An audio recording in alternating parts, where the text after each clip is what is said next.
Bonsoir à tous et à toutes, bienvenue chez Caribde. On est extrêmement heureux d'accueillir Gaël Obiegli ce soir en tant que libraire d'un soir, notre 57e, peut-être 58e libraire d'un soir. Voilà, on a beaucoup aimé tous ces livres, et en particulier le dernier, mais on en parlera peut-être tout à l'heure. Mais l'exercice est facile pour moi puisque je lui passe la parole pour qu'elle nous parle de 7 livres qu'elle a choisis.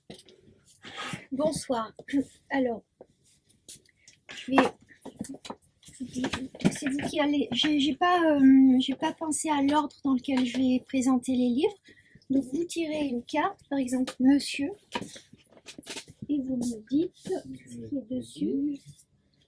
Les livres dont je vais vous parler ce soir sont des livres qui sont tous bien connus et que vous avez certainement déjà lus. Je dirais peut-être des choses avec lesquelles vous ne serez pas d'accord, mais bon, c'est des livres que je lis, à part La rivière d'Esther Kinsky qui vient de paraître et Martin qui est sorti aussi l'année dernière, mais que j'ai lu quand même plusieurs fois. C'est des livres que j'ai lus il y a déjà un certain temps, donc j'ai pris des notes en les reparcourant un peu pour vous dire des choses quand même assez précises. Et en tout cas, il s'agit de ma lecture. Peut-être que ça ne coïncidera pas avec vos souvenirs de lecture ou avec ce que vous savez de ces livres-là. Ovide. On commence par Ovide. Ça tombe bien parce que c'est le plus ancien. Et j'avais envie de parler d'Ovide des Métamorphoses parce que c'est un livre que je lis depuis très longtemps, depuis l'adolescence, et que j'ai découvert en faisant des études d'histoire de l'art, puisque l'iconographie occidentale est très inspirée d'Ovide, des Métamorphoses, mais aussi de la Bible, mais les Métamorphoses d'Ovide a été un livre important, et donc je m'y reporte souvent. Et dernièrement, l'année dernière, je m'étais mise à relire L'homme sans qualité, et à un moment, le personnage principal qui s'appelle Ulrich passe de la ville à la campagne et il se promène. Et il est tout à coup arrêté par une grande flaque d'eau qui lui barre le chemin et qui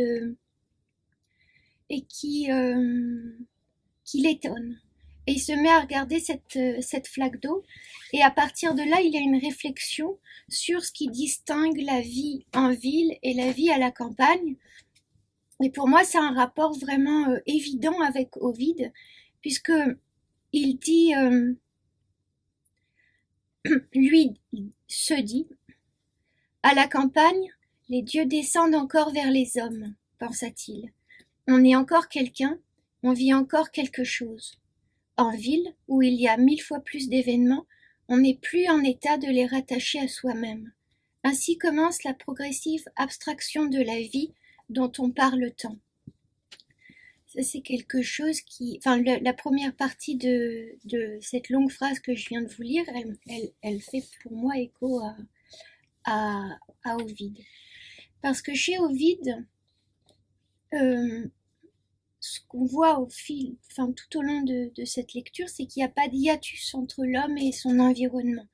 On est dans une sorte... on est dans une nature qui est frémissante tout le temps, tout comme l'écriture d'Ovide, et ce qui implique qu'on ne peut attenter à rien de ce qui nous entoure. On ne peut pas toucher une feuille comme ça sans commettre, sans risquer de commettre un acte criminel. On ne peut pas toucher un oiseau comme ça sans y prêter attention. Aucun animal. Maltraiter un fleuve, tout ça, c'est prendre des risques inutiles parce que on introduirait un désordre dans un ordre qui est tout à fait équilibré et qui est habité par les dieux, qui est à la fois fragile et qui est plein d'âme et qui est souverain. Et ce qu'on comprend en lisant les Métamorphoses, c'est que chercher à détruire la nature, finalement, revient à prendre le risque de se détruire soi-même. C'est cette idée qui parcourt tout le livre, qu'il y a des forces, des puissances, des influences et des dieux qui descendent encore vers les hommes, comme le pense Ulrich, le personnage de l'homme sans qualité. Il y a des mythes très fameux dans les Métamorphoses. Il y en a d'autres qui sont aussi très peu connus, mais bon, par exemple, le mythe de Daphné, qui est un des mythes les plus connus. Daphné est poursuivie par un dieu qui veut la posséder. C'est Apollon. Et elle veut absolument rester vierge. Donc elle dit à un autre dieu, fais quelque chose, transforme-moi, empêche-le de me prendre. Et le dieu dit, bah oui, il y a pas de problème, je m'en occupe. Il va la transformer en plante. Il la transforme en laurier. J'en parle aussi parce que c'est quelque chose qui se trouve dans N'être personne. Et donc il va transformer cette jeune femme en laurier. Et ce qu'on voit chez Ovide, c'est que la nature est un ordre intermédiaire, c'est-à-dire que quand on est transformé en plante ou en fleuve ou en pierre ou en étoile, on n'est plus vivant, on n'est plus dans l'ordre, on n'est plus parmi les vivants, mais on n'est pas non plus parmi les morts. Et c'est une idée qui est très importante dans un des mythes très peu connus des Métamorphoses, qui s'appelle Mira. Et je ne vais pas vous le raconter parce que je pense que c'est mieux de le découvrir, comme il n'est pas connu. Et vous verrez que la transformation que subit cette jeune femme, Mira, a vraiment à voir avec la fonction comment dire, l'intérêt de la métamorphose, c'est de quitter les vivants pour une certaine raison et en même temps de ne pas rejoindre le royaume des morts. Donc, en lisant ça, en fait, on lit une conception du monde qui est extrêmement incarnée. Et Ovide donne forme à cette conception du monde dans un texte qui fait quand même 15 000 vers. Et 15 000 vers qui enchaînent des images fortes et des mythologies puissantes. Ce que l'on sait d'Ovide, c'est que il est né après Virgile. Il est né après l'assassinat de César, donc en 43 avant Jésus-Christ. Il fait une recherche et il meurt en 17 après Jésus-Christ. Et historiquement, je suis pas très forte en histoire, mais historiquement, les historiens disent que cette période, c'est un moment de bascule. Et c'était intéressant de noter ça parce que finalement, les métamorphoses ne parlent que de ça, que de mutation, de bascule, de moments intermédiaires et il raconte avec toujours beaucoup de détails, avec des images très fortes et d'une façon très très souple, très frémissante, le passage d'un état à un autre. Donc le fait qu'il soit, comment dire, que sa vie ait pris place dans un moment comme ça, transitoire, à voir avec ce qu'il raconte, avec sa conception du monde. Il y a deux pans dans son écriture. enfin, moi, ce que je connais bien, c'est les Métamorphoses, mais il y a deux pans, puisqu'il était d'abord un écrivain, un auteur qu'on peut qualifier de mondain, même de très mondain, et il écrivait une littérature érotique et amoureuse. Il a, mais les Métamorphoses, c'est tout à fait autre chose, puisque il entend faire l'inventaire de tous les mythes, mais pourtant il y a quelque chose qui n'est pas si éloigné de cette première période de son inspiration, parce que les Métamorphoses finalement racontent que des passions amoureuses. Enfin, pas que, mais surtout des passions amoureuses. Et voilà, donc il a comme projet enfin il le dit dès le début du texte, de faire le catalogue de toutes les métamorphoses. Et tous ces mythes qui sont racontés là existaient, il les a pas inventés, mais il a tout rassemblé, il a fait un catalogue. Donc il y a une succession de métamorphoses, mais surtout, quand on lit ça, il faut être très attentif à la manière dont les mythes s'enchaînent. Donc comment on passe d'un mythe, d'une métamorphose, après on retrouve une autre situation avec un des personnages du mythe qui était parfois à l'arrière-plan, qui va tout à coup prendre la première place. Enfin, c'est très tissé, tout ça.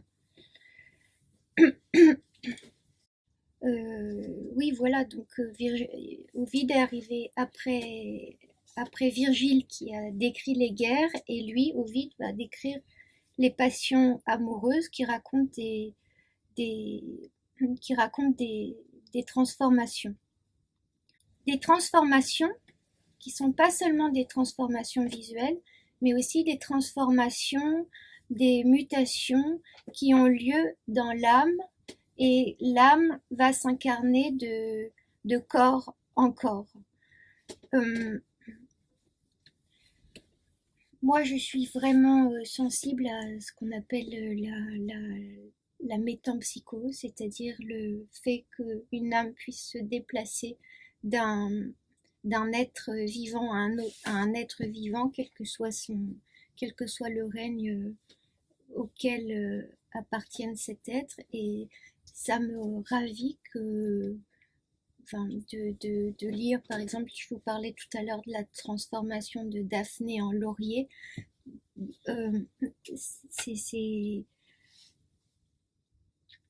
C'est totalement enthousiasmant de voir l'humain, l'être humain, jamais vraiment acculé. Il y a toujours la possibilité de renaître, de changer de forme, de vivre à nouveau, et ça de manière en permanence, de renaître sans cesse. C'est vraiment ce qui ravit dans la lecture des métamorphoses. Dans les premières pages du livre, Ovide raconte la création du monde, et ça ressemble vraiment cette cosmogonie fait vraiment penser à la Bible.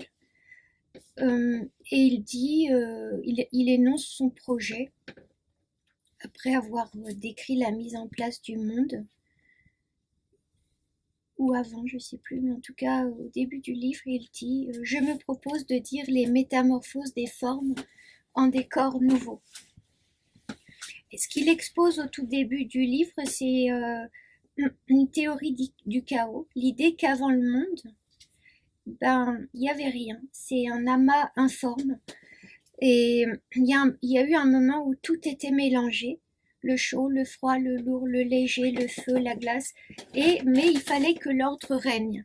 Et pour ça, il va falloir séparer les éléments, et donc mettre fin à cette confusion générale, ranger les choses, les classer. Et c'est aussi le projet d'Ovide quand il classe, quand il inventorie tous ces, tous ces mythes. Le mythe est ce qui donne un sens à ce qui n'en a pas. Mais les métamorphoses, est-ce que ne sont pas forcément des mythes, parce que quand il est question d'un insecte enfin par exemple la chenille qui se transforme en papillon, c'est pas un mythe, c'est une métamorphose, mais qui ce qu'on voit dans ce livre, c'est que tout est toujours adossé à une réalité du monde. Il y a et donc il y a, pour nous faire sentir ça, il y a des capacités, un déploiement de la description qui sont très très très forts. Et les descriptions du passage d'une forme à une autre aussi sont vraiment marquantes.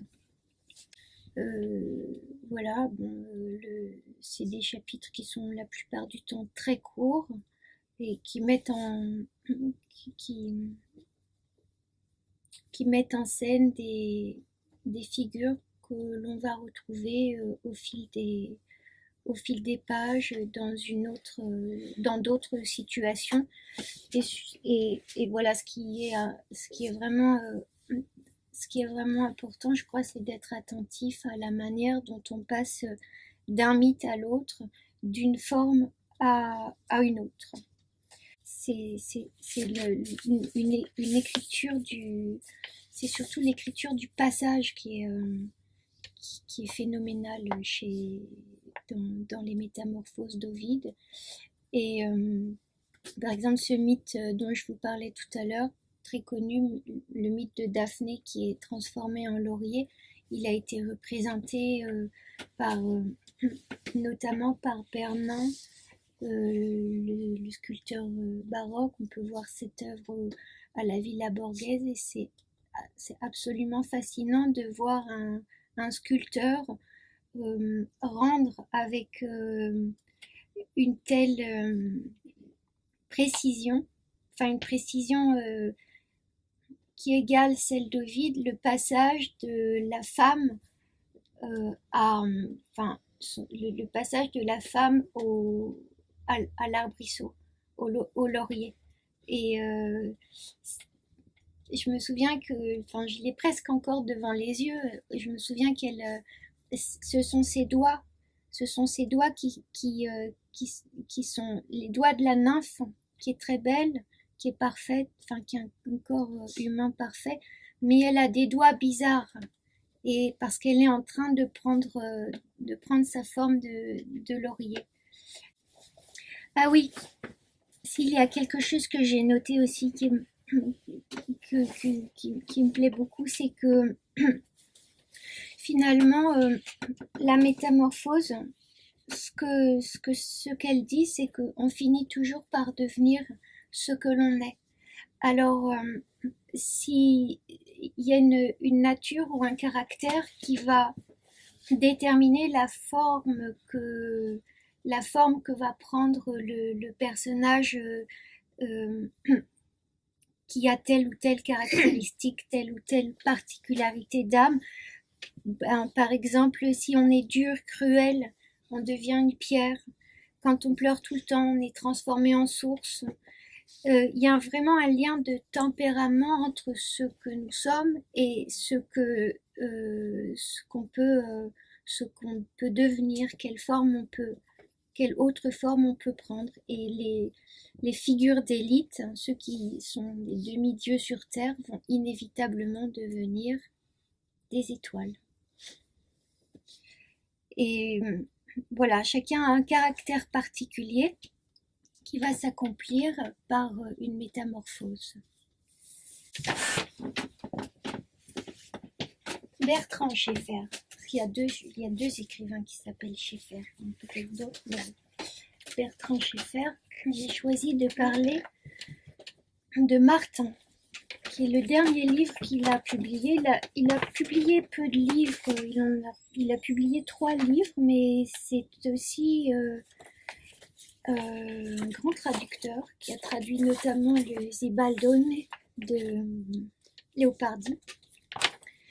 Et ces dernières années, il a écrit il a publié 4 livres, je crois. J'ai choisi de parler de celui-ci que j'ai relu récemment, donc je l'ai lu plusieurs fois. C'est un livre qui, voilà, au milieu de sa vie, un homme se penche sur ses années de jeunesse et en particulier sur la figure d'un ami d'enfance qui s'appelle Martin, qui est devenu SDF. Alors vous voyez que c'est un court texte, un texte qui est très dense, qui se lit d'un trait et qui peut être même relu et qui perd jamais rien de son caractère bouleversant. Et c'est là aussi je vais utiliser l'adjectif phénoménal parce que il y a quelque chose de vraiment très fort dans le fait que, justement dans cette, il y a une intensité dans le livre de Bertrand Schaeffer qui, comment dire, on se demande comment en si peu de pages il peut engager autant d'émotions. La langue est fluide, épurée, limpide, pour raconter la trajectoire fuyante d'un garçon, donc d'un être dont il a perdu la trace. Donc ce Martin est l'ami d'enfance du narrateur. Ils se sont connus à la petite école. Ils habitaient dans la même rue de Bussy, dans 2 immeubles mitoyens. Et dans la première partie du livre, qui est aussi la première partie de leur vie, c'est un nous actif qui opère et dans le livre et dans la vie. Ils font tout ensemble, ils sont indissociables. Et Schaeffer raconte leurs activités et leur activité essentielle consiste à parler des nuits entières. Et tout ça est raconté avec, je le redis, avec grande économie. Ces 2 garçons ne se quittent jamais. Et puis, Martin se marginalise. Et il y a une scène qui revêt une importance symbolique dans le premier tiers du livre. Ils vont en forêt avec un pistolet et ils tirent au pistolet dans la forêt. Et sous le choc de la déflagration leur fait peur et ils prennent la fuite tous les 2, mais ils partent dans des directions opposées. Et à ce moment-là, leur vie commence à bifurquer. Et à partir de ce moment-là aussi, la figure de Martin, qui était toujours aux côtés du narrateur, commence à le hanter. Et puis plus tard, il envisage de lui consacrer un film. Il raconte toutes les démarches qu'il fait pour faire un film sur Martin et le scénario qu'il écrit. Ça va de commission en commission, ça devient grotesque, ça devient factice. Et il finit par y renoncer. Et heureusement d'ailleurs, puisque c'est ce qui lui permet d'écrire ce livre, très certainement. Et c'est un récit qui raconte comment un homme est hanté par un ami d'enfance dont il a perdu la trace. Mais il l'a quand même recroisé quelques fois, ce jeune homme qui est une sorte de Rimbaud. On ne peut pas s'empêcher de penser à Rimbaud quand on lit Martin, parce que vraiment il y a quelque chose de Rimbaud, mais c'est un Rimbaud qui n'écrit pas. C'est comme on le voit lorsque le narrateur le croise par-ci par-là au hasard des rues, on voit que cet homme n'est plus que l'ombre de lui-même. Il alterne enfin, il est souvent interné dans des hôpitaux psychiatriques ou bien il erre dans les rues. Et, et, et, et voilà. Et ce que je voulais dire en conclusion, parce qu'il ne faut pas en parler trop de ce livre, comme il est court, il vaut mieux le lire, c'est que certes, c'est un récit sur une amitié troublante, mais c'est aussi un récit où il est beaucoup question de l'empêchement. L'empêchement de la mémoire, on peut dire, parce que le narrateur peine à rassembler ses souvenirs. Et aussi l'empêchement à saisir l'autre, parce qu'il lui échappe tout le temps. Et puis l'empêchement de la parole, parce que il y a une très très grande difficulté à formuler cette quête. Et même de temps en temps, Martin s'exprime, mais Martin s'exprime de manière très confuse, inaudible. Sa parole est hésitante. Il est lui aussi dans l'incapacité à... Enfin, l'empêchement est vraiment ce qui parcourt le livre sans que ce soit jamais explicité. Mais c'est voilà. Et à la fin du livre, il y a un constat concernant cet homme, Martin. Le narrateur dit: sa vie n'est pas une œuvre, seulement un interminable désœuvrement inconscient. Voilà ce que je voulais en dire sans trop dévoiler le livre. Esther Kinski, voilà, c'est une poète allemande qui publie dont le livre La Rivière vient de paraître en français, traduit par Olivier Lelay. Je le précise parce que c'est un très bon traducteur qui traduit notamment les livres de Peter Handke et qui avait traduit Mon année dans la bête personne. Enfin, qui a traduit. Donc ça, je l'ai lu récemment, je l'ai encore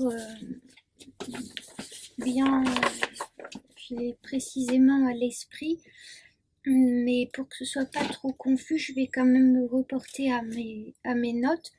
Il s'agit d'un récit et pas d'un roman. D'ailleurs, Martin, c'est un récit aussi, c'est pas un roman. Dans le livre, dans La Rivière, il y a une narratrice dont on ne connaît pas le nom, mais c'est écrit à la première personne du singulier. C'est une narratrice qui marche le long d'une rivière. Cette rivière, c'est une toute petite rivière qui se trouve en Angleterre. Elle s'appelle Léa. Elle a elle-même un nom un nom qui évoque la fluidité. C'est une petite rivière qui accueille d'autres cours d'eau d'envergure diverses qui vont, ces cours d'eau, irriguer tout au long de ce récit le paysage mental de la narratrice, mais aussi des territoires concrets qu'elle a traversés à différentes époques de sa vie. Je le dis de manière un peu compliquée, mais c'est-à-dire la narratrice, elle s'est installée quelque temps à Londres, mais enfin quelque temps non, plusieurs années à Londres, elle ne connaît personne. Elle est dans un petit appartement, il y a des cartons à défaire, mais peu importe, c'est pas tellement son intérieur qui a de l'importance dans le livre, ce sont les promenades qu'elle fait tous les jours le long de cette rivière et qui lui permettent de découvrir le paysage, un certain paysage londonien, celui de la périphérie, et qui lui permettent aussi de rencontrer des gens avec lesquels elle ne va pas vraiment se lier parce qu'elle ne converse pas, mais elle les observe, ou si elle converse, ce sont de tout petits échanges qu'elle a avec l'épicier notamment, où ce sont vraiment il n'y a pas de...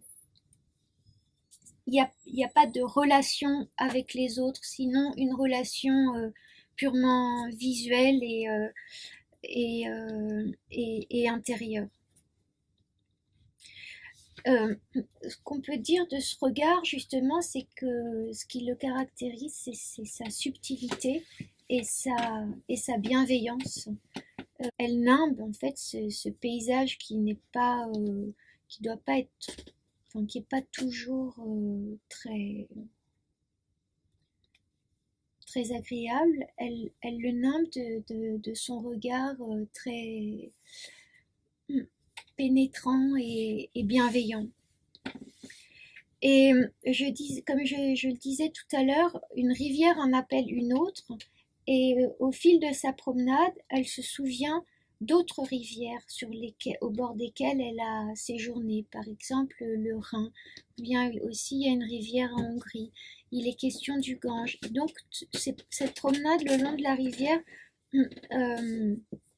convoque beaucoup de souvenirs en lien avec des rivières, avec des rives, et, et aussi sur cette rivière au bord de laquelle elle marche et qui serpente à la périphérie effilochée de Londres. Ça, c'est quelque chose qui, je pense, enfin, j'ai lu beaucoup Peter Handke et il y a quelque chose de commun entre Esther Kinski et Peter Handke, c'est cette fascination, ou du moins cet intérêt pour la périphérie. Et même dans l'écriture, une certaine façon d'écrire, de construire la phrase en partant des bords et je sais pas très bien comment le décrire, mais il y a un phrasé qui est sinueux et qui est concentrique. Et là, le thème de la périphérie est un thème qui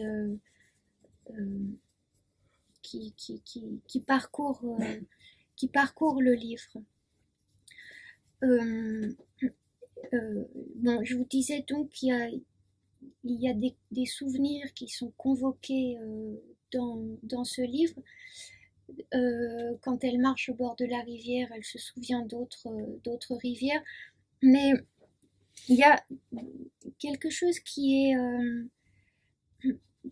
enfin, disons que il est important de dire que ce sont des souvenirs qui ne sont pas des réminiscences. Et chez Esther Kinski, de la même façon qu'elle remonte le fleuve en sens inverse, elle remonte le cours de sa mémoire.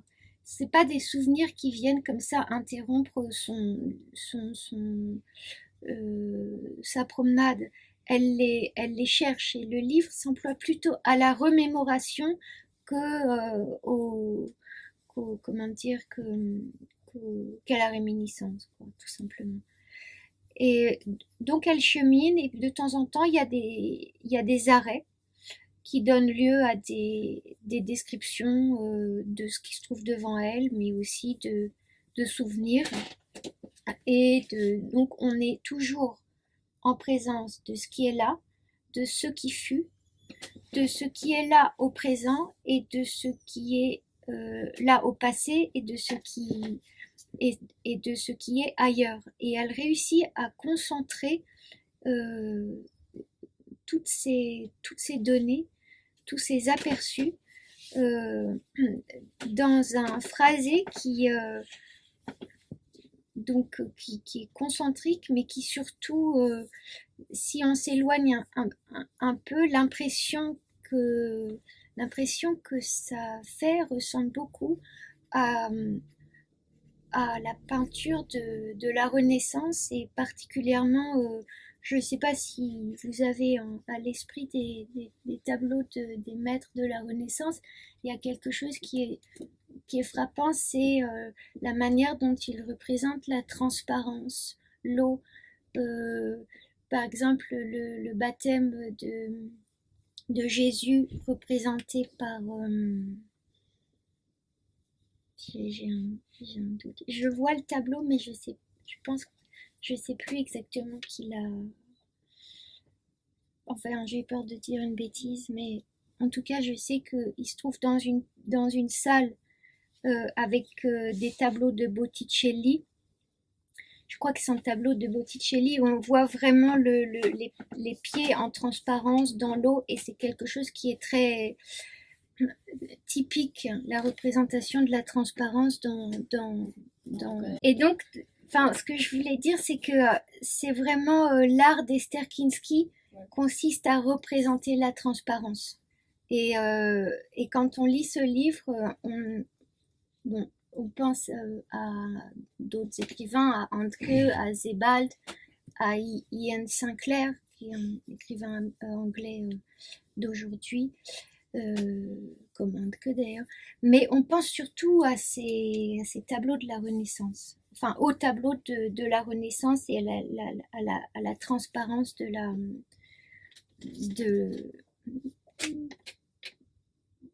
à la manière dont la transparence est représentée et comment on représente l'eau vive. Voilà, donc c'est surtout un monde, le monde que représente Esther Kinsky, c'est un monde où il y a très peu de figures, mais il y a quelques figures, et ce sont des figures qui sont un peu comme des statues qui sont prises dans des feuillages, dans des parcs abandonnés. Ils surgissent comme ça, c'est pas des personnages. Et voilà, elle l'imagine, elle projette sur eux la vie qu'elle leur, enfin, elle élabore la vie de ces figures à partir de détails qu'elle saisit enfin, de leur gestuelle ou de leurs vêtements. Et pour finir, ce qui fait aussi l'intérêt de ce livre, c'est que il y a un intérêt égal pour tout, aussi bien pour des... enfin, vraiment pour tout, quoi, pour le rebut. C'est quelqu'un qui est tout le temps... qui est attentive aux moindres détails, qui ramasse ce qu'elle trouve au cours de ses promenades, qui n'est pas une collectionneuse, mais qui va accorder son intérêt à chaque chose, comme si elle s'attendait chaque fois à trouver de l'or dans la boue et dans les débris des berges qu'elle parcourt. Voilà, je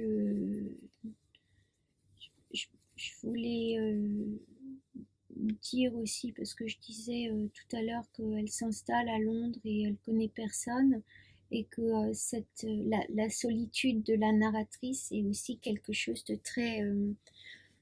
très important, mais au cours du livre, mais il n'est jamais fait allusion à cette solitude, et je crois que le mot n'est même jamais employé, mais c'est cette solitude de la narratrice, enfin, cette solitude tout court, c'est la condition de la littérature qui se manifeste ici. À cette idée de transparence qui Oui. a l'air Oui. de te marquer. En fin de compte, mais en quoi pour toi, c'est quoi finalement qui t'amène à cette idée de transparence auquel tu penses dans les tableaux de la Renaissance? C'est dont que, tu parlais? En fin de compte, c'est quoi le parallèle? c'est que dans ce livre, très souvent, la narratrice qui est postée sur une rive va décrire les différents plans de ce qui se trouve dans son champ de vision en les superposant, mais aucun des plans n'en occulte aucun. Et il en va de même avec les souvenirs. C'est-à-dire que ce qui se passe à l'instant présent, au moment où elle le décrit, amène la description ou la remémoration d'un instant autre, éloigné dans le temps, mais y a une succession de plans qui ne s'occultent pas. Je veux dire, on peut voir à travers les choses Voilà. qu'il écrit, on peut voir ce Oui. qui est derrière, Oui, et ce qui oui. est derrière, et ce qui est... Et on va voir par exemple un bonhomme qui est dans un fourré. On voit tous les plants, l'herbe, les différents feuillages qui le cachent, le bonhomme derrière et ce à quoi, ce vers quoi il la ramène, à quel événement du passé, et tout est.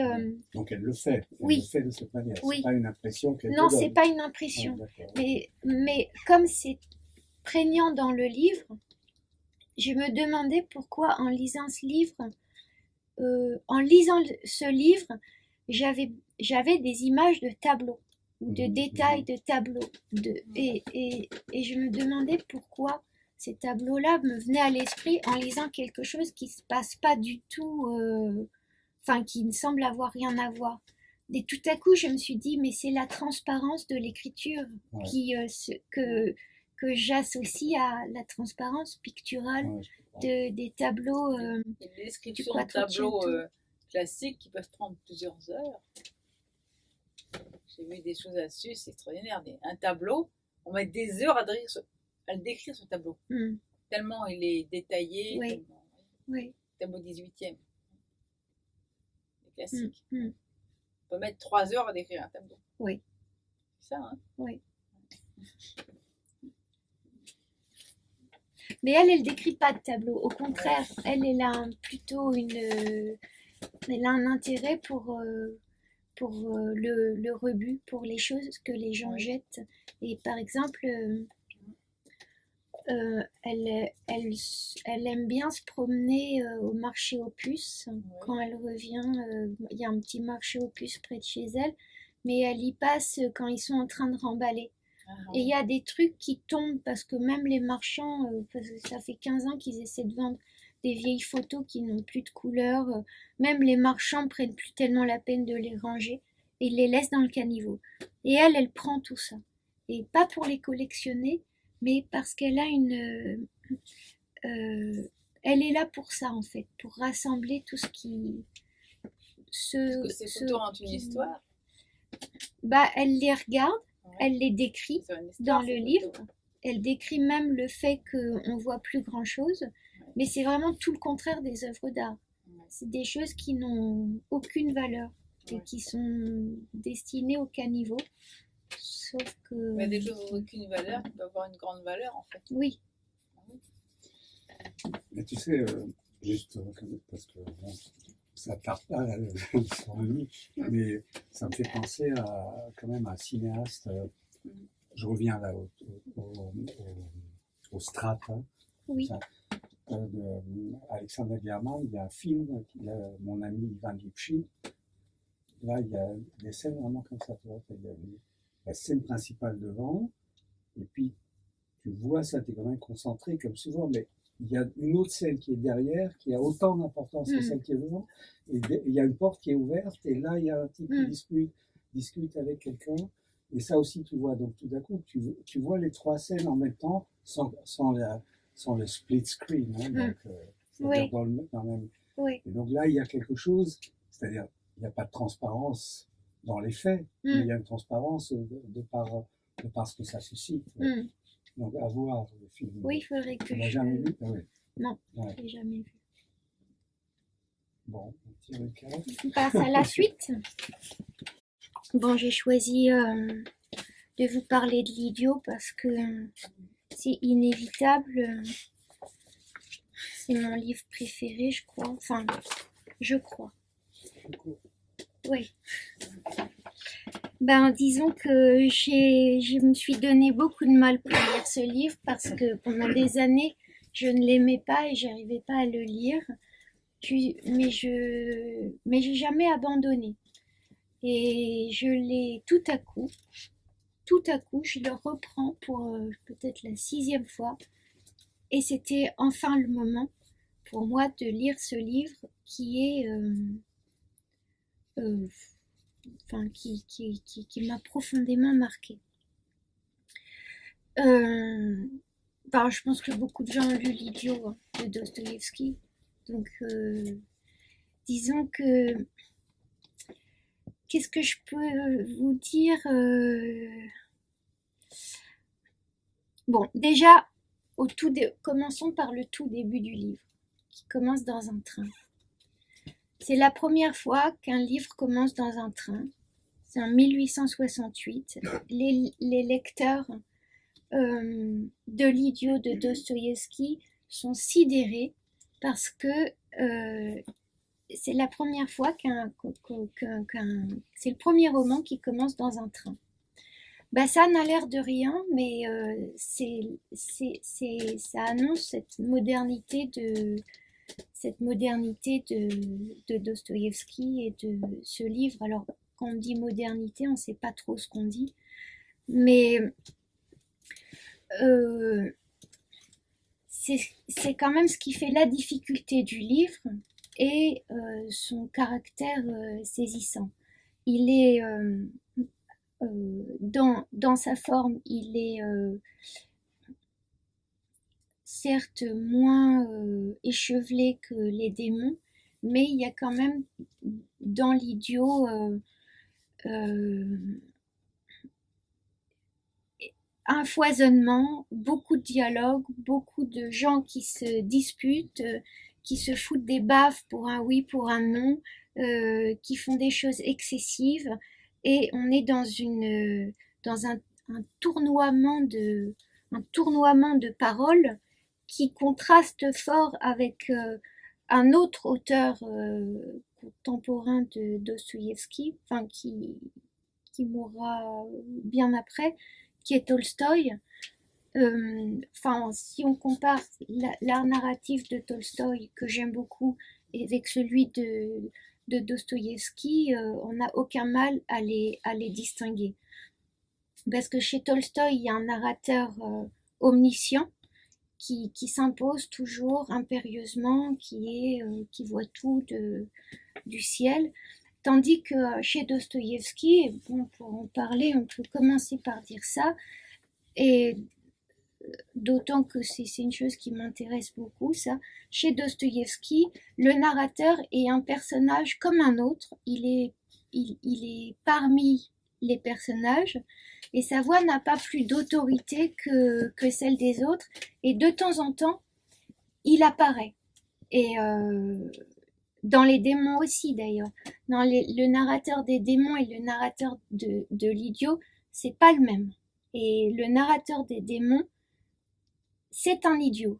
Enfin, pas un idiot au sens où il l'entend là dans L'Idiot, c'est vraiment on sent que c'est un crétin, qu'il est là parmi qu'il assiste à tout, mais que souvent il comprend pas très bien de quoi il s'agit, et le lecteur non plus d'ailleurs.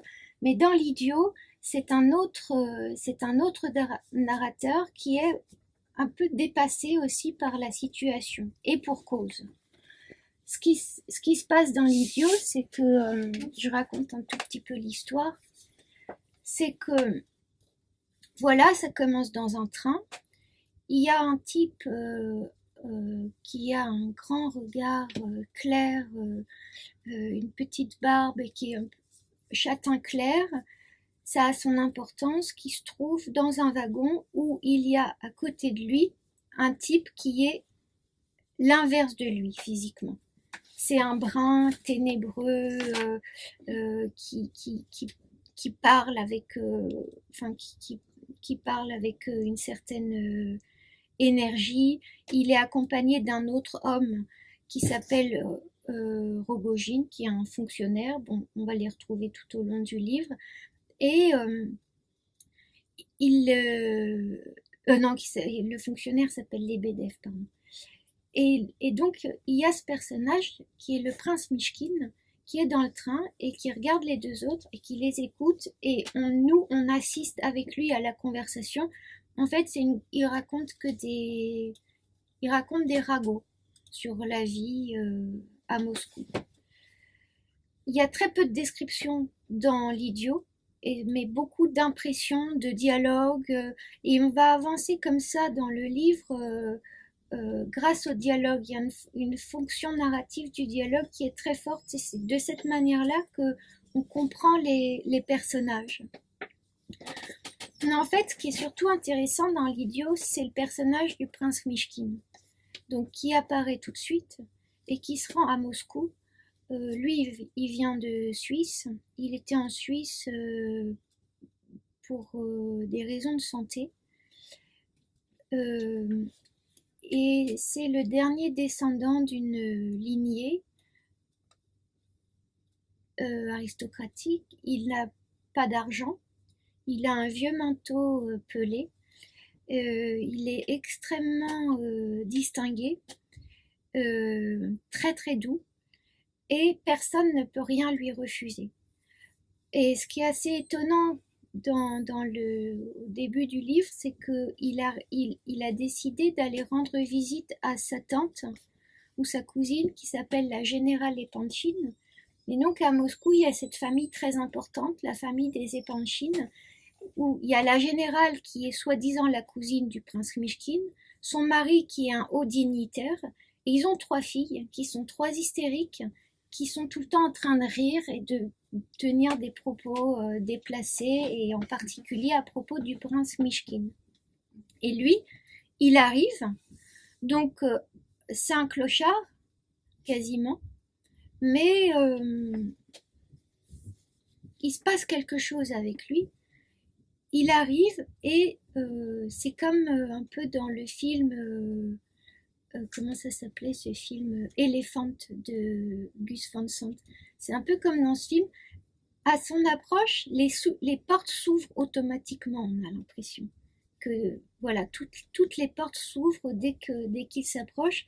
Et alors, il va réussir à s'entretenir avec sa cousine, la générale Epanchine, et à rencontrer toute la famille, alors qu'il n'a pas du tout le standing pour ça. Et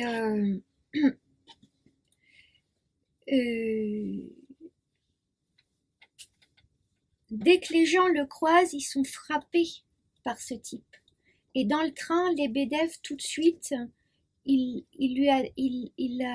alors qu'ils viennent de se rencontrer, ils ont échangé 3 phrases, et Lebedev, qui est un cynique, lui dit tout de suite « Vous êtes simple et sincère ». Et tout au long du livre, on retrouvera la plupart du temps ces 2 adjectifs pour qualifier le prince Mishkin. Et on retrouvera souvent d'ailleurs 2 adjectifs pour qualifier les personnages, parce que le thème du dédoublement, du miroir est un thème qui parcourt le livre sans que ce soit explicité bien sûr, puisque c'est une œuvre de fiction. Mais il y a dès le départ ce dédoublement, et donc le prince Mishkin et son pendant négatif qui est Rogojine, et les 2 sont amoureux de la même femme. Enfin, ce qui va être d'ailleurs la tragédie et de l'un et de l'autre.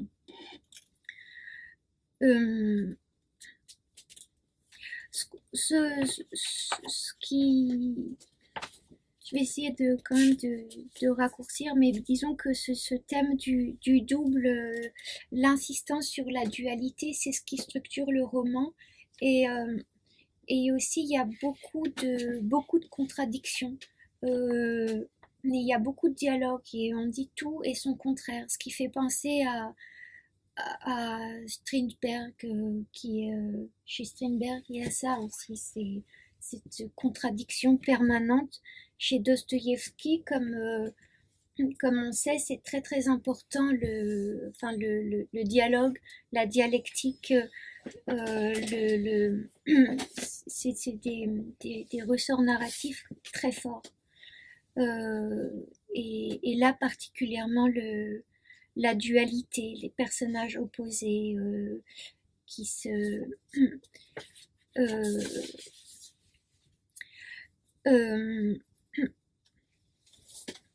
en fait, Dostoïevski a écrit des carnets assez fournis pendant l'écriture de l'idiot, donc on sait beaucoup de choses sur ses intentions.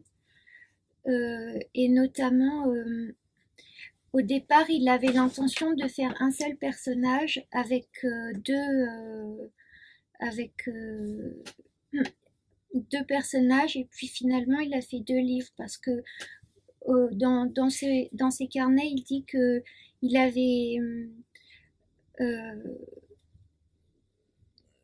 comment dire, finalement il a fait 2 personnages, il a fait Stavrogin dans Les Démons et l'idiot qui est exactement l'opposé, le prince Mishkin, a donné, il a décidé de faire 2 livres alors qu'au départ c'était un seul personnage qui était plein de contradictions, à la fois très humble et orgueilleux, et finalement le prince Mishkin est l'humilité même. Oui, ce que je voulais juste revenir à cette histoire, enfin ce que j'ai commencé à dire au départ, c'est-à-dire que le narrateur chez Dostoïevski, la plupart du temps il se montre, et dans l'idiot il se montre à des moments très précis. Il se trouve dans un état de confusion, c'est-à-dire qu'il fait corps avec ce qui est raconté. Et à la page, il se manifeste dès la page 23. Et par-ci par-là, il dit des choses. Et parfois même, ça rejoint Martin et Louis Lambert, dont on parlera après. Il avoue qu'il ne sait pas comment poursuivre son histoire, qu'il y en a trop, il se passe trop de choses, ils sont tous un peu fous dans cet environnement. Et dans la dernière partie, il fait une espèce de bilan et il dit qu'il ne va jamais y arriver. Il expose ses difficultés et puis en les exposant, tout à coup, il trouve une voie pour continuer à raconter ce qu'il a commencé à raconter. Et comme tout à l'heure, je parlais de cette modernité de Dostoïevski, ben ça en fait partie pour parler concrètement. Enfin, il y a ça chez Ovide aussi, puisque Ovide s'adresse dans son introduction au lecteur, mais cette relation du narrateur avec le lecteur, c'est quelque chose qui parle en faveur de cette modernité. En fait, je vais peut-être pas trop m'attarder sur le prince, sur l'idiot, mais simplement je voudrais raconter un tout petit passage du livre,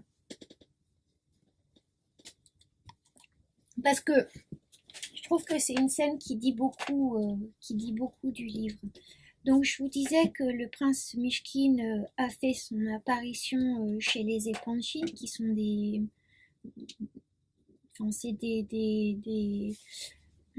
familles de hauts fonctionnaires de la grande aristocratie russe. Et lui, il est là et il a pris place dans cette famille. Ils peuvent rien lui refuser, mais quand même, ils sont un peu gênés.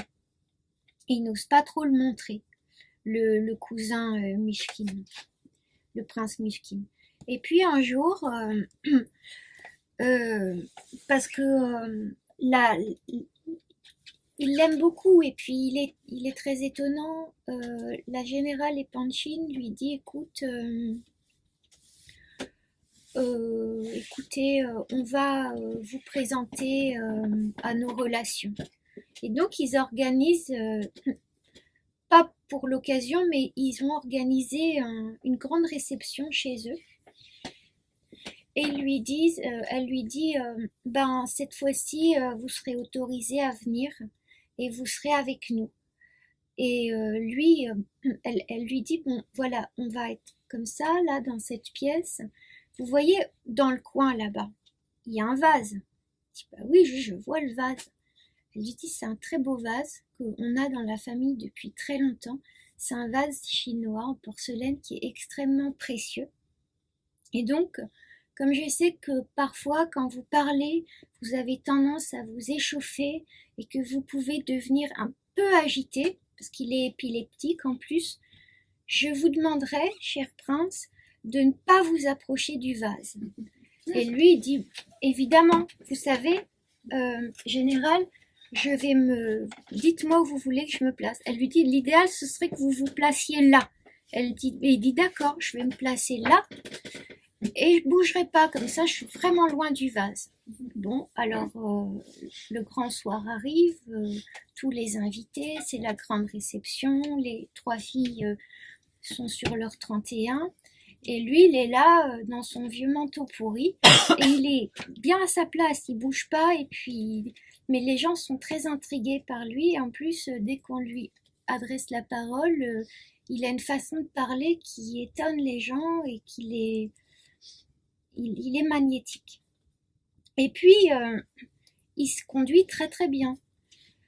Et puis tout à coup, il entend une conversation qui l'intéresse, donc il fait 3 petits pas et il tend l'oreille et ils sont en train de parler, il y a trois hauts fonctionnaires qui sont en train de parler d'un sujet qui l'intéresse beaucoup, la religion, l'orthodoxie. Enfin voilà, là c'est l'orthodoxie contre le catholicisme, bref. Et lui, il a un avis sur la question, le prince Mishkin.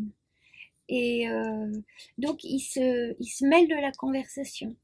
Et il dit des choses très pertinentes et de manière très enflammée, ce qui fait qu'il y en a d'autres qui sont un peu plus éloignés, qui entendent et qui prennent part à la conversation. Et lui, il se déplace vers eux parce que il veut leur répondre. Et il est de plus en plus passionné.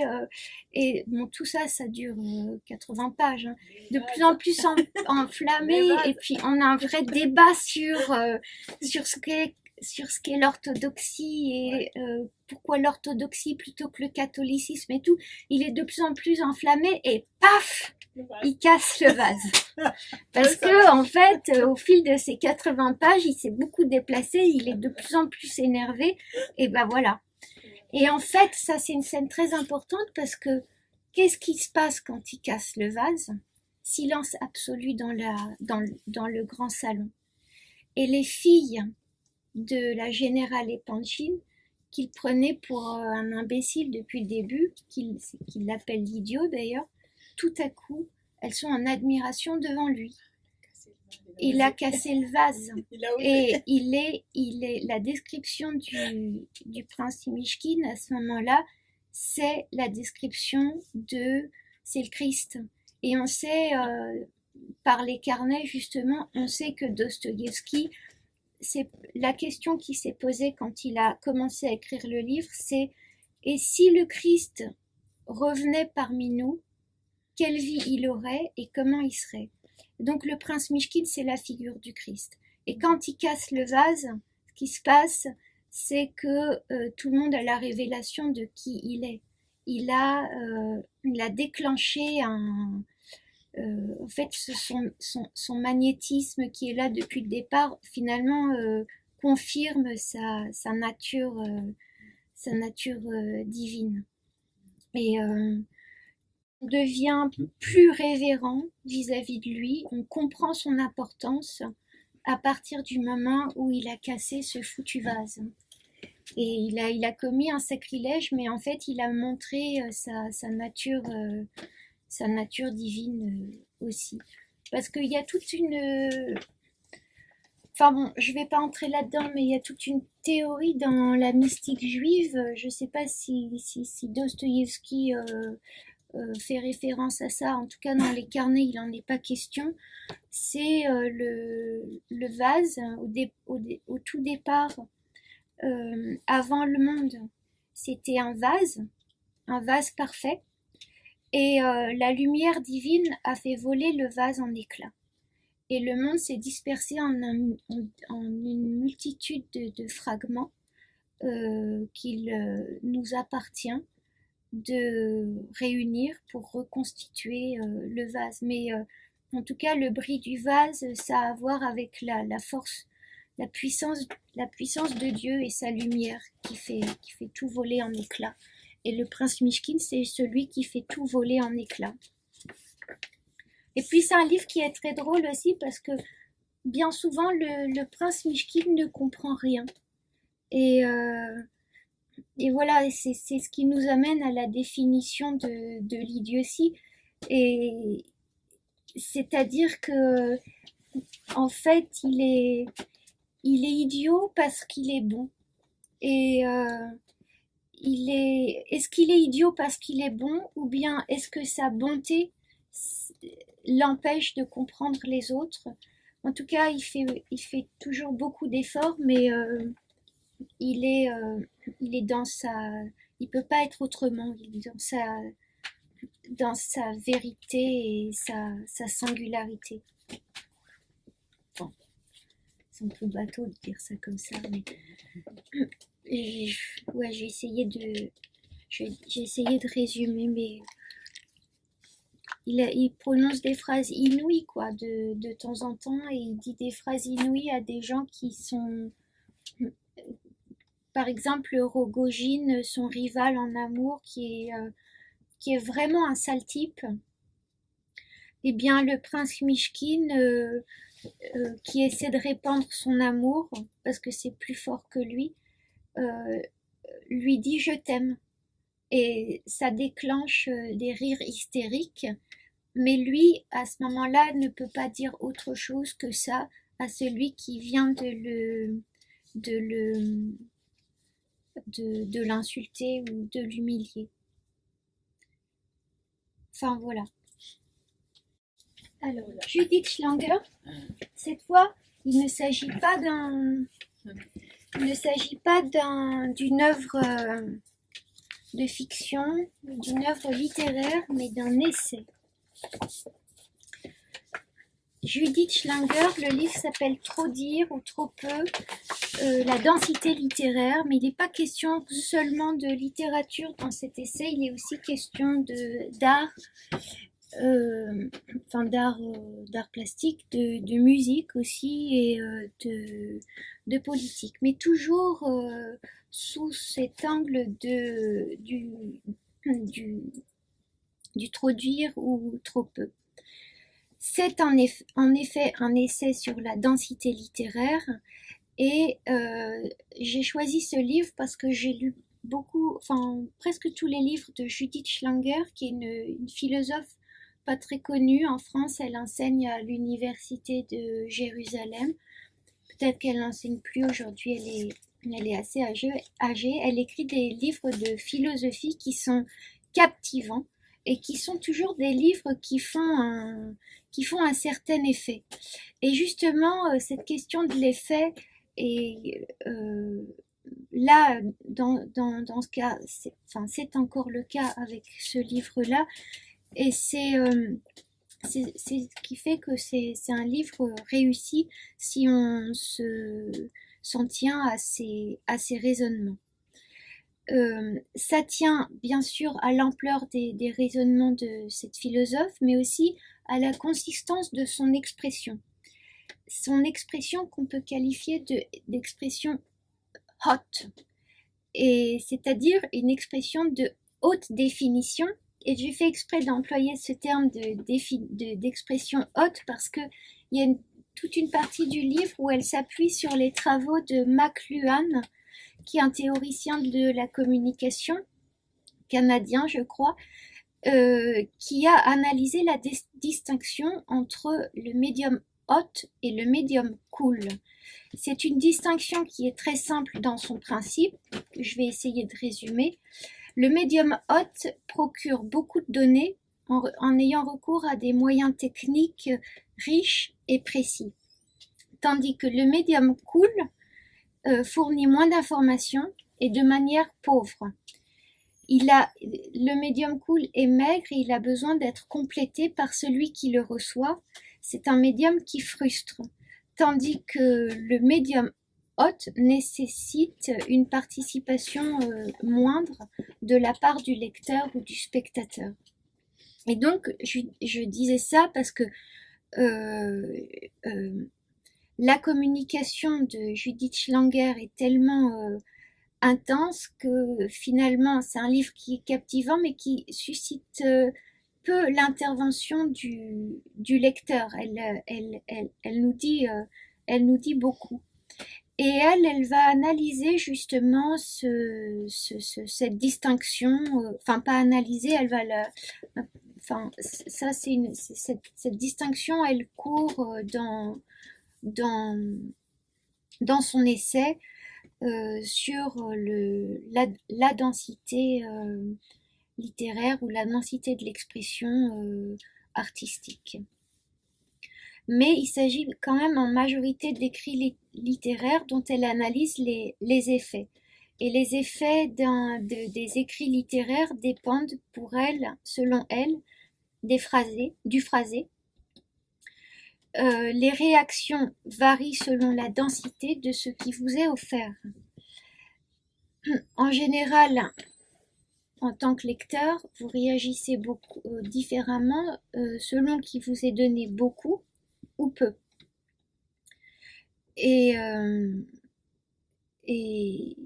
donc c'est sous cet angle que l'essai de Judith Schlanger va s'intéresser au rapport de l'écrivain à son lecteur, au rapport de celui qui exprime à celui qui est affecté. Bon, elle dit qu'il faut impérativement, enfin, qu'il faut être affecté par ce qu'on lit, par ce qu'on regarde, par ce qu'on écoute, que c'est impératif, qu'il faut être affecté plutôt qu'indifférent. C'est peut-être là cette conception-là qui pourrait être discutée, et dont on a d'ailleurs un jour discuté, puisqu'on avait fait une rencontre ensemble, Judith Schlanger et moi, autour de la notion d'inventer. Et voilà, donc il est aussi question dans le livre, puisqu'on s'intéresse aux effets et à la manière dont un texte ou une œuvre affecte, il est aussi beaucoup question de la rhétorique, qui est le laboratoire de l'effet. Et la rhétorique, la stratégie de la rhétorique consiste à communiquer de manière efficace, puisque elle doit tenir l'attention, s'emparer de l'attention en premier lieu et la garder. Et Schlanger consacre une partie très très importante de son livre à la prose politique, qui est toujours abondante et explicite, c'est ce qui la caractérise. Donc elle parle aussi de l'éloquence, qui est le grand espace créateur des révolutionnaires, et cette dimension verbale est tout à fait indissociable des actes politiques. Alors elle analyse, elle inventorie, elle analyse l'expression littéraire, politique et artistique à différentes époques, et notamment au moment de la Révolution française, qui est une époque faste pour les journaux, les tribunes, les pamphlets, mais qui a produit très peu d'œuvres littéraires de qualité, qui a produit par contre beaucoup d'œuvres théâtrales qui sont de qualité médiocre. Et c'est assez intéressant ce moment du livre, parce que elle dit bon, oui, alors la Révolution française, les œuvres qui ont été produites à ce moment-là sont des œuvres médiocres, mais est-ce qu'on peut soumettre ce genre d'œuvres à vocation politique? Est-ce qu'on peut les soumettre au jugement de goût? Est-ce que le jugement, est-ce que l'enjeu politique et l'enjeu esthétique vont forcément de pair? Et donc elle réfléchit à ça. Et nous aussi, et on est obligé de constater qu'il y a bien quand même une esthétique politique. Et alors, s'il y a une esthétique politique, qu'est-ce qui la caractérise? Eh bien, justement, c'est une explicitation abondante, parce que la production politique, elle se fait toujours dans une optique rhétorique qui vise qui vise à convaincre, en fait, à susciter l'adhésion. Et donc dans cette partie du livre qui est consacrée à l'éloquence, donc l'éloquence, grand organe du politique, Judith Schlanger nous donne à voir une sculpture de David qui n'a jamais été réalisée. Et c'est un exemple intéressant, il y a plusieurs exemples intéressants, mais celui-ci l'est pour parler de la rhétorique et de l'esthétique politique, parce que donc c'est une œuvre qui n'a pas été réalisée. C'est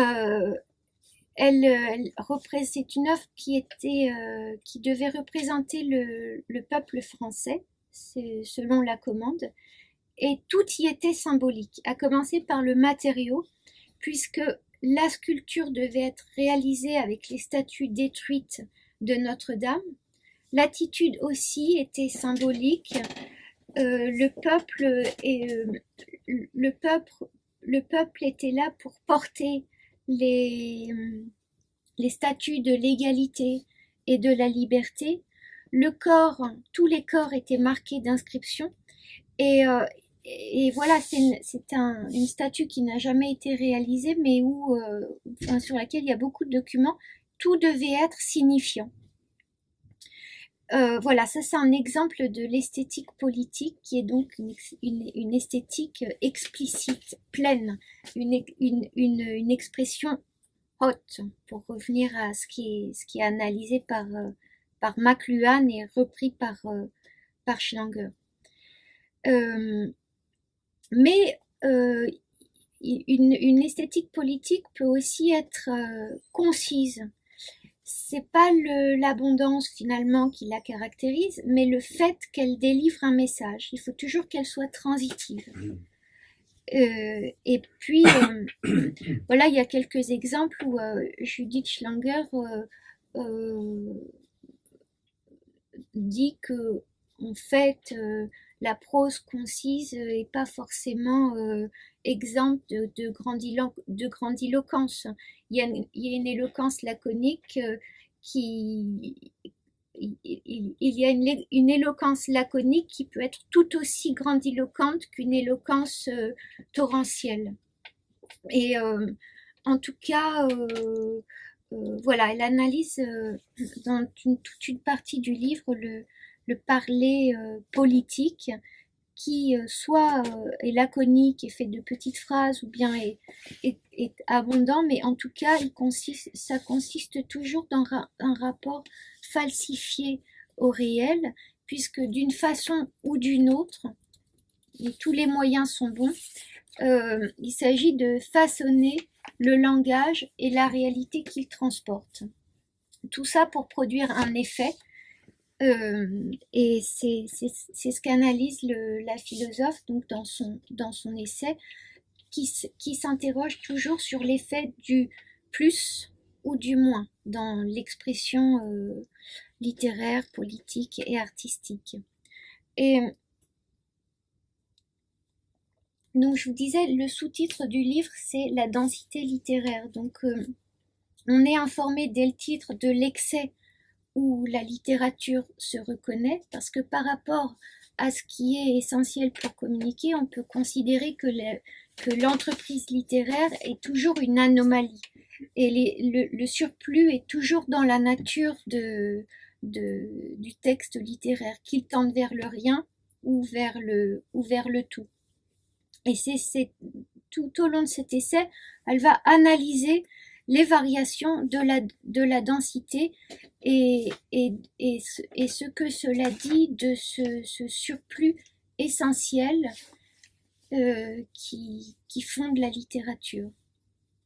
Et donc il est question de la littérature comme je vous le disais, mais aussi il est aussi beaucoup question de musique et de beaux-arts.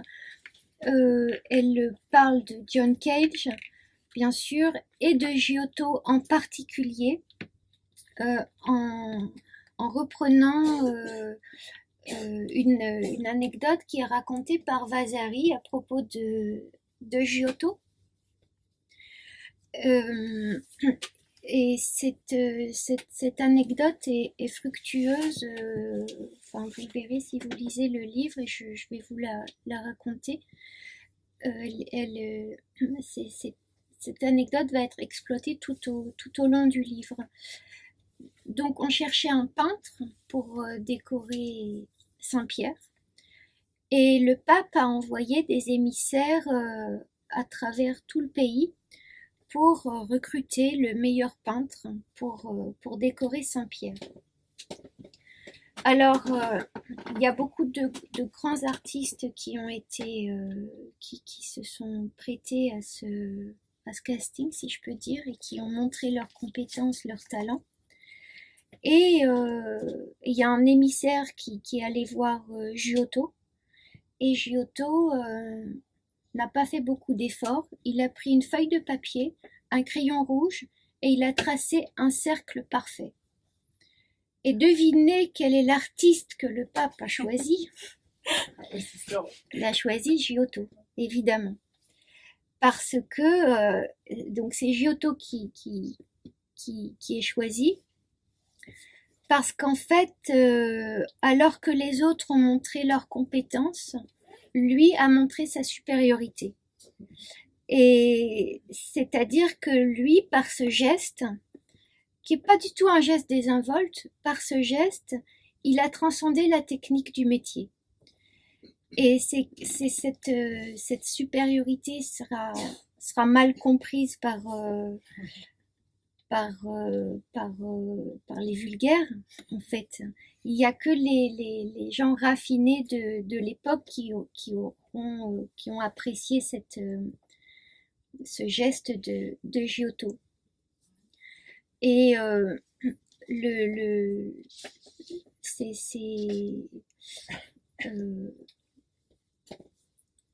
voilà, enfin ça, cette anecdote, comme je vous dis, elle est très féconde dans le livre pour le questionnement de Judith Schlanger, qui aussi s'attarde sur l'aristocratie pris dans un sens très large, qui se plaît dans la réduction plutôt que dans le copieux. En fait, le médium cool est propre, est du côté du raffinement par rapport à l'écriture ou à l'art copieux de la phrase, de l'abondance, d'un rapport au réel qui est, comment dire, une expression du réel qui serait exhaustive. Tout ça s'oppose au pur et au raffiné qui va vraiment d'une manière laconique montrer sa maîtrise de l'art et transcender la technique. Bon, il y a une éloquence aussi dans le laconique et enfin voilà, le langage de toute façon énonce la réalité, c'est sa nature, il fait ça constamment, mais sans pour autant produire une œuvre. Et la perfection du trait de Giotto, c'est une direction, c'est pas pour autant une œuvre. Et si je dis ça, c'est que il y a aussi une réflexion qui est menée dans ce livre qui m'a beaucoup intéressée sur les intentions.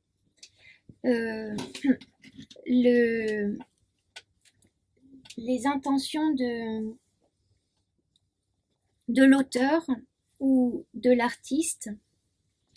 Il y a une relation qui est très compliquée entre qui est très compliquée entre les œuvres et leurs intentions délibérées. Et même si elles sont énoncées en amont de la réalisation, par exemple tout à l'heure je vous parlais des carnets de Dostoïevski, ce qui advient, donc l'œuvre s'émancipe toujours de ce qui a été programmé, s'émancipe de l'auteur. Et c'est cette vérité-là qui va s'imposer toujours au lecteur ou au spectateur ou à l'auditeur. C'est-à-dire que si on parle d'un livre, il est toujours détaché de son auteur, qui n'est personne, en fait. C'est une présence, c'est une présence qui s'est affranchie des intentions des intentions initiales.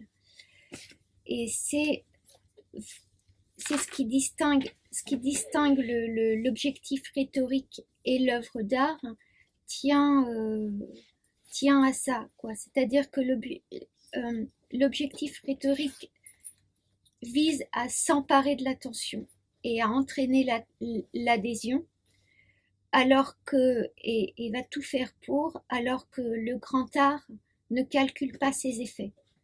Il n'est jamais didactique.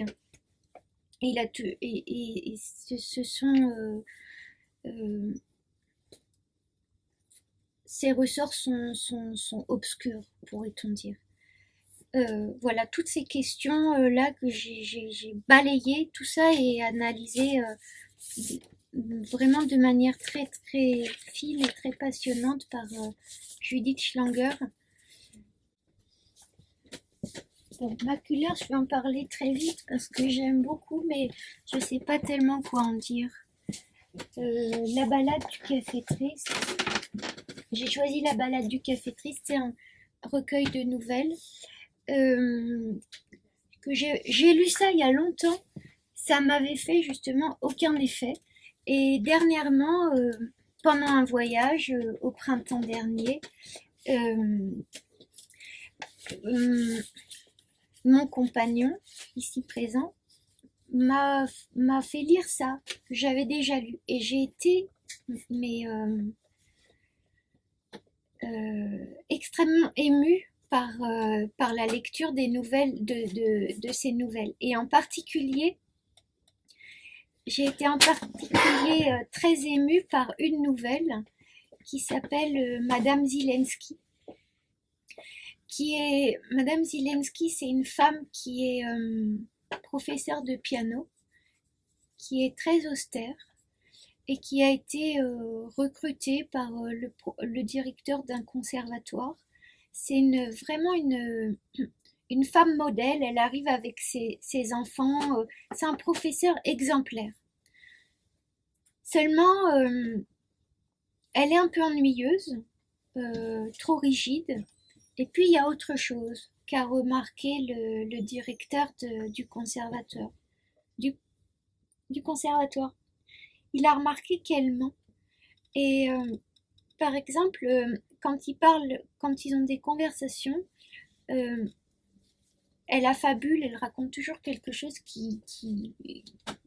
qu'elle invente. Et à un moment, elle lui dit vous savez, hier, quand je suis sortie de la boulangerie, j'ai croisé le roi de Finlande. Et il m'a tenu la porte. Enfin, elle raconte quelque chose comme ça, et lui, il se dit va falloir que je lui dise quand même que je sais qu'elle ment. Et il lui dit mais vous savez, la Finlande, c'est une république. Il n'y a pas de roi en Finlande. Et en fait, à ce moment-là, Carson McCullers décrit très brièvement, mais avec une précision vraiment formidable, elle décrit l'expression du visage de Madame Zelensky qui a été découverte, mais c'est pas tellement ça qui est grave. C'est que tout s'écroule pour elle. Et le directeur du conservatoire comprend, ou du moins le narrateur de la nouvelle nous fait comprendre que elle ment parce qu'elle a une vie tellement étriquée. Il se passe rien dans sa vie. Elle fait que lire des partitions et enseigner la musique. Elle a une vie réglée au cordeau, et que ses aventures ne lui arrivent que dans le langage. Et quand, la manière dont c'est amené dans la nouvelle, c'est bouleversant. Et alors, quand le directeur de l'école voit le visage de Madame Zelensky, il se reprend et il lui dit le roi de Finlande. Et il est sympathique. Et là, elle reprend vie tout à coup. et elle lui raconte une anecdote qu'elle invente au fur et à mesure où elle lui dit oui, oui, il était en bicyclette. Enfin, elle raconte toute une histoire sur ce roi de Finlande. Et moi, ce qui me plaît chez Kersten McCullers, justement, c'est cette simplicité de l'expression pour raconter le besoin effréné d'amour qui caractérise ces personnages et qui, en fait, on se sent très rapidement, en très peu de phrases, on se sent très très proche de ces personnages et on les comprend et on les excuse de bout en bout.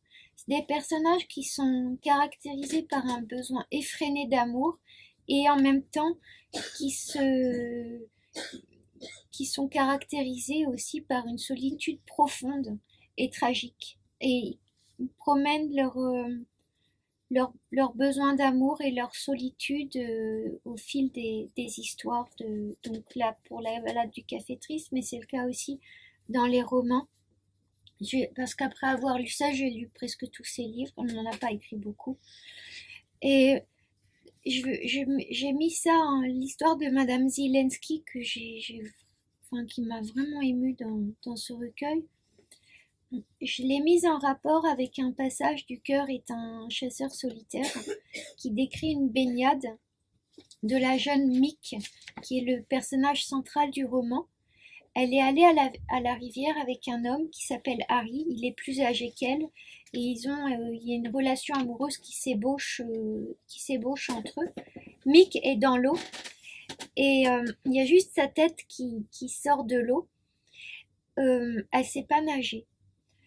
Mais comme elle a honte de pas savoir nager et qu'elle a peur de pas réussir à plaire à ce jeune homme,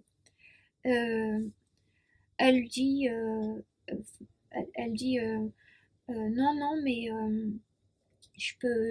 j'ai jamais eu l'intention de plonger de toute façon après ce qui m'est arrivé. Et là, elle raconte un mensonge. Je vais vous lire. Donc, Kersten McCullers écrit brusquement, elle inventa une histoire. Et donc, elle écrit je ne plonge plus. J'avais l'habitude de plonger de très haut, mais une fois je me suis fendu la tête. Aussi, je ne plonge plus. Puis elle réfléchit une minute. Puis, j'avais fait un plongeon avec double saut périlleux. Quand je suis remontée, il y avait du sang partout dans l'eau. Sans y faire attention, j'ai commencé des mouvements savants de natation. Les gens hurlaient, alors j'ai compris d'où venait tout ce sang dans l'eau. Depuis, je n'ai jamais bien nagé. Et puis après, donc elle voit que le type, il a plus du tout envie de se moquer d'elle parce qu'elle sait pas nager. Il voit que c'est quelqu'un à qui il est arrivé quelque chose d'extraordinaire. Et elle suscite son intérêt. Et quand elle voit qu'elle suscite son intérêt, elle est tentée d'ajouter quelque chose à son mensonge. Et finalement, elle se ravise. Parce qu'elle sent que si elle ajoute quelque chose, il risque de plus tellement croire à son histoire. Et donc elle manquerait son effet. Mais toujours est-il qu'il y a ça dans les romans de Kersten McCullers, c'est-à-dire des aventures qui arrivent par le langage, par le récit, l'invention.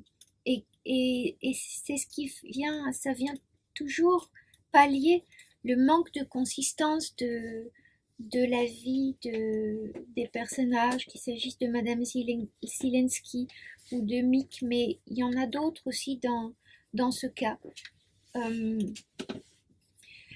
Et donc là, je vous disais que dans le cœur est un chasseur solitaire.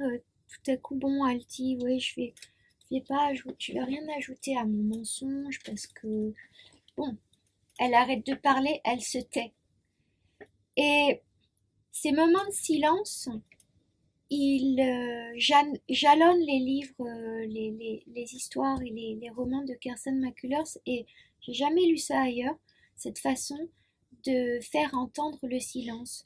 Donc il y a souvent des moments où les personnages parlent et tout à coup, au dialogue ou au parler se substitue une description. Et j'ai mis un moment à comprendre que quand ils se taisent, ils regardent et nous, on voit la même chose qu'eux.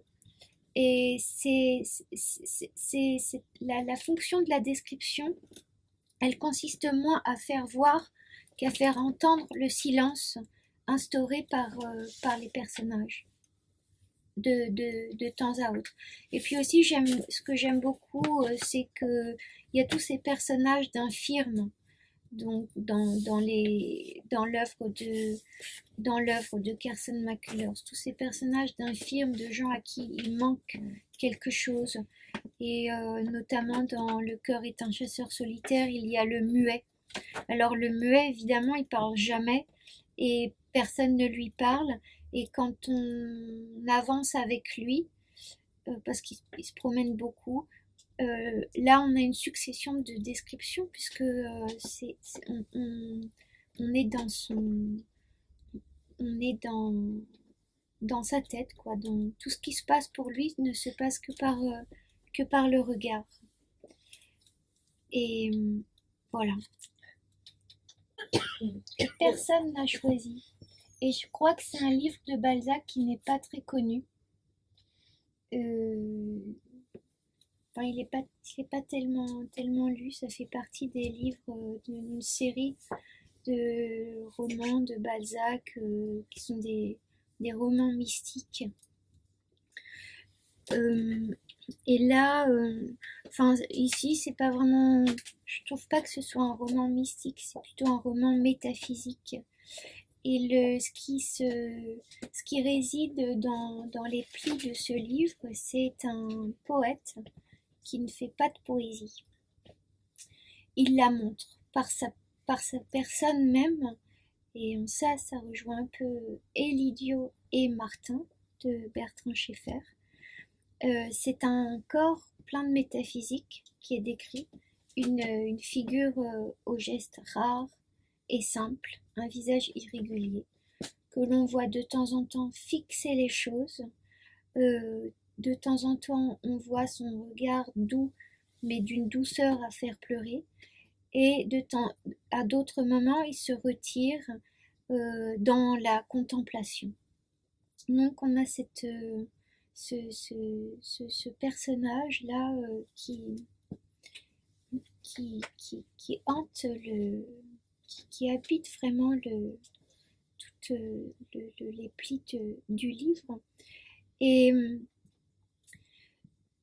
le narrateur est un jeune poète qui entreprend de raconter l'histoire intellectuelle d'un de ses contemporains. C'est Louis Lambert, et Louis Lambert, c'est son camarade, ou c'était son camarade. Il commence par raconter ce qui précède leur rencontre, la petite enfance de Louis Lambert, qui est un enfant issu d'une famille très pauvre, qui a été placé chez un curé, qui l'a laissé s'adonner à toutes ses passions. Mais Louis Lambert n'a qu'une passion, et sa passion, c'est la pensée. Et il y a un moment du roman où Madame de Staël vient passer dans cette campagne, et elle tombe par hasard sur Louis Lambert, qui est assis, qui est à califourchon sur un tronc d'arbre en train de lire la Bible. Elle s'adresse à lui et lui, il la repousse d'une phrase aussi suave qu'implacable, que je vous laisse découvrir. Et dans cette courte phrase implacable, le génie de Louis Lambert apparaît. Et un génie, son génie et son éloquence minimale. Et puis à partir de ce moment-là, sa verve, qui est toujours confidentielle, va se déployer auprès d'un autre petit humain, qui est donc le narrateur du livre, qui est un jeune poète qui renonce à sa propre œuvre pour se mettre au service de Louis Lambert, dans lequel il a reconnu un esprit extraordinaire, en tout cas en fait un génie. Et ils se sont reconnus à l'école, ils sont ensemble à l'école, à l'internat, tout le monde se moque d'eux, et eux ils se reconnaissent et ils font alliance. Et Balzac dit, pour décrire la situation horrible dans laquelle se trouvent ces deux personnes dès le collège, et donc pour décrire la société, il écrit « Le fort méprise le faible sans savoir en quoi consiste la véritable force. » Et donc, enfin, pas donc, mais disons que Balzac va raconter le calvaire de Louis Lambert, qui heureusement a trouvé un complice, un allié, dans la personne de ce jeune poète, qui prend la parole, comme chez Dostoïevski, de temps en temps, pour dire que, pour prévenir le lecteur qu'il va faire tout son possible pour essayer de faire entendre avec des mots, en faisant des phrases, il va faire tout son possible pour faire entendre ce qu'il a entendu. Et pour ça, il s'explique sur sa méthode, c'est-à-dire qu'il va modifier un peu l'ordre des faits et la chronologie de ses impressions pour que ce soit plus intéressant. Donc il a quand même, il a des objectifs rhétoriques, mais voilà, il nous tient au courant. Et donc, par toutes ces apparitions, ces occurrences du poète, on peut lire, certes, l'histoire intellectuelle de Louis Lambert et sa tragédie, mais aussi une autre histoire en creux, qui est celle de celui qui rend compte de Louis Lambert et qui, pour lui, va s'abstenir de faire son œuvre poétique. En fait, plutôt que de faire de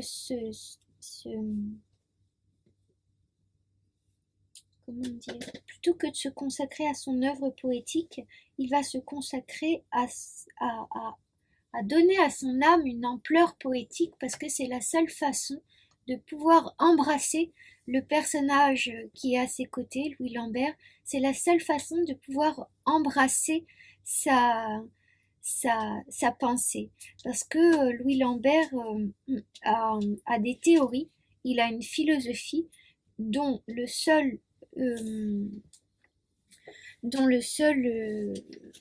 auditeur est ce jeune poète, et le traité composé mentalement par Louis Lambert est recueilli par ce jeune poète qui va l'insérer donc dans ce roman hybride.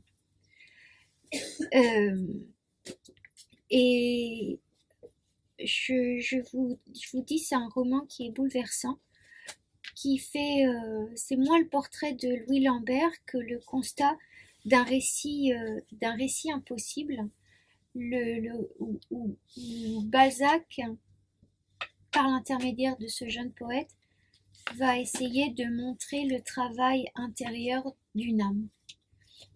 Et je suis contente que ce soit le dernier, parce que je n'ai plus de salive. Wow. Ouais. Non, faire une entracte là.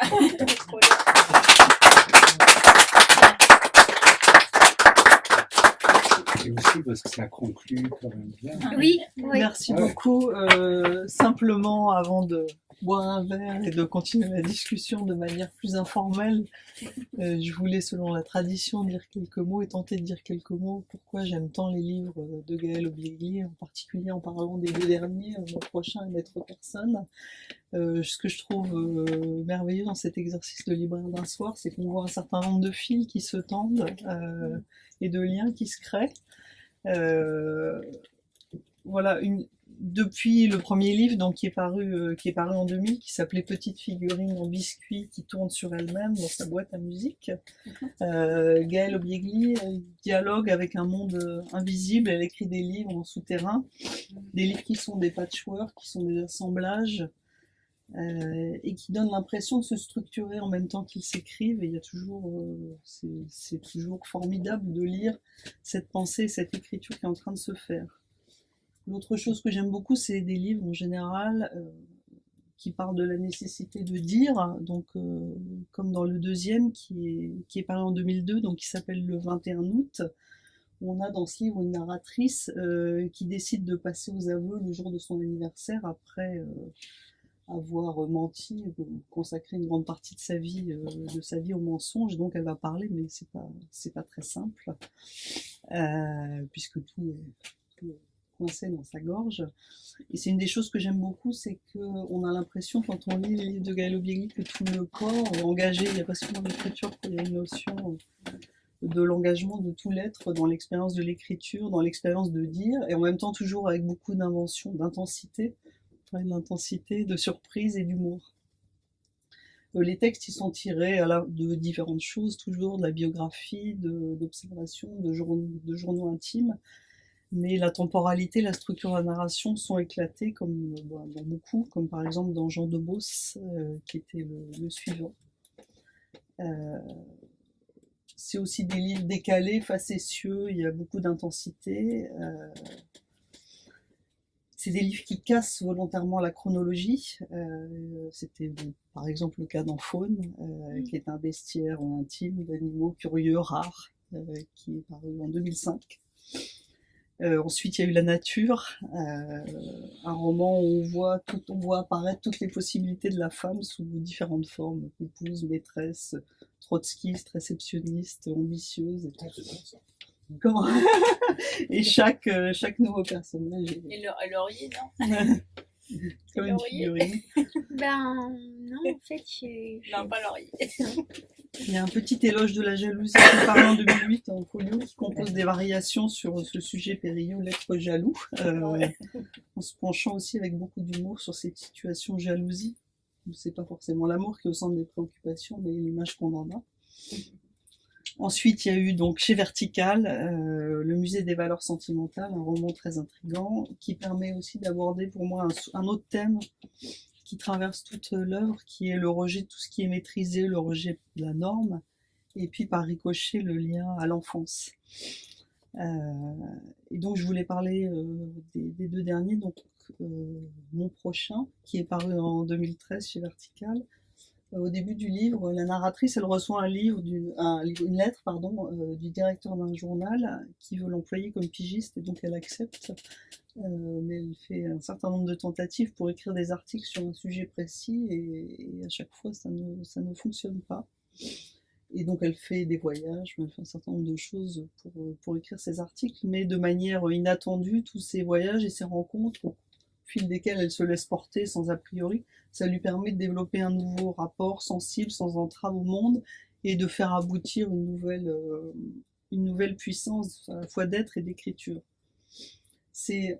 L'écriture, elle est par fragments, ça peut dérouter, mais pourtant en même temps c'est vraiment très structuré. Il y a une architecture très agencée, et ça permet aussi de montrer une certaine forme de rapport au monde libre, sans préjugés, loin de la vie dans une cage au travail, encombré par les machines, la technologie, la famille, et toutes ces habitudes ou ces normes, ces habitudes bourgeoises qui amoindrissent la puissance que la narratrice appelle dans le livre son génie.